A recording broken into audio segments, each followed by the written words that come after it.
వచ్చే బడ్జెట్ సమావేశాల్లోపు కేంద్ర ప్రభుత్వం ఏపీకి ప్రత్యేక హోదా ఇవ్వకపోతే తమ ఎంపీలతో రాజీనామా చేయిస్తామన్నారు వైసీపీ అధినేత జగన్.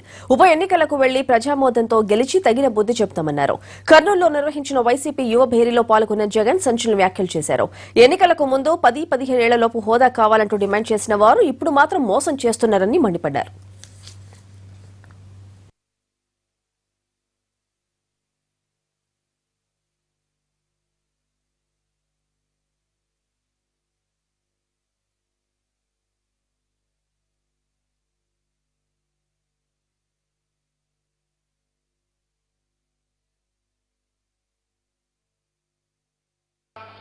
యువబేరీల నుంచి, ధర్నాల నుంచి, బంధుల నుంచి, నిరాహార దీక్షల నుంచి ఇంకా పై స్థాయిలోకి కూడా తీసుకొని పోతాం.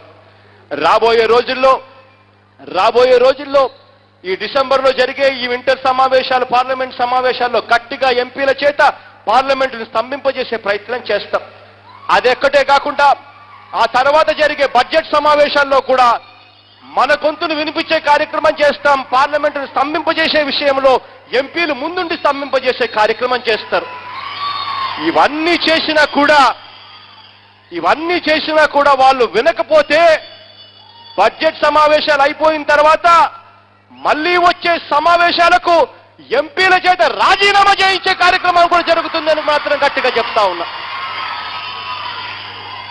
అప్పుడన్నా పార్లమెంటుని సాక్షిగా చేస్తూ ఒక వాగ్దానం ఇస్తే, మాట ఇస్తే, ఆ మాట నిలబెట్టుకోలేని ఈ సభలకు, ఆ మాట నిలబెట్టుకోలేని మీకు బుద్ధి రావాలి అని చెప్పి మేము రాజీనామా చేస్తున్నాము అన్న మెసేజ్ ఇవ్వడానికి చేస్తామని చెప్పి చెప్తా ఉన్నా. ఈ పోరాటం అంతటితో కూడా ఆగదు. ఆ తర్వాత కూడా ఈ పోరాటం మళ్ళీ బై ఎలక్షన్లకు పోతాం. ప్రత్యేక హోదా నినాదం మీదనే బై ఎలక్షన్లకు పోయి మళ్ళీ గెలిచి మళ్ళీ పార్లమెంటులో మళ్ళీ అదే సౌండ్ వినిపిస్తాం.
యువబేరీల నుంచి, ధర్నాల నుంచి, బంధుల నుంచి, నిరాహార దీక్షల నుంచి ఇంకా పై స్థాయిలోకి కూడా తీసుకొని పోతాం.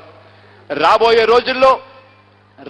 రోజుల్లో ఈ డిసెంబర్లో జరిగే ఈ వింటర్ సమావేశాలు, పార్లమెంట్ సమావేశాల్లో గట్టిగా ఎంపీల చేత పార్లమెంటును స్తంభింపజేసే ప్రయత్నం చేస్తాం. అదెక్కటే కాకుండా ఆ తర్వాత జరిగే బడ్జెట్ సమావేశాల్లో కూడా మన గొంతును వినిపించే కార్యక్రమం చేస్తాం. పార్లమెంటును స్తంభింపజేసే విషయంలో ఎంపీలు ముందుండి స్తంభింపజేసే కార్యక్రమం చేస్తారు. ఇవన్నీ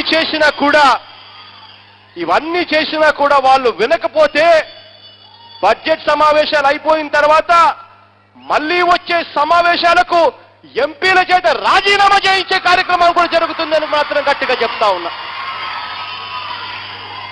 అప్పుడన్నా పార్లమెంటుని సాక్షిగా చేస్తూ ఒక వాగ్దానం ఇస్తే, మాట ఇస్తే ఆ మాట నిలబెట్టుకోలేని ఈ సభలకు, ఆ మాట నిలబెట్టుకోలేని మీకు బుద్ధి రావాలి అని చెప్పి మేము రాజీనామా చేస్తున్నాము అన్న మెసేజ్ ఇవ్వడానికి చేస్తామని చెప్పి చెప్తా ఉన్నా.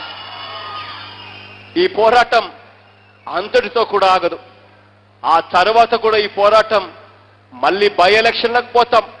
ప్రత్యేక హోదా నినాదం మీదనే ఎలక్షన్లకు, బై ఎలక్షన్లు లేకపోయి మళ్ళీ గెలిచి మళ్ళీ పార్లమెంటులో మళ్ళీ అదే సౌండ్ వినిపిస్తాం.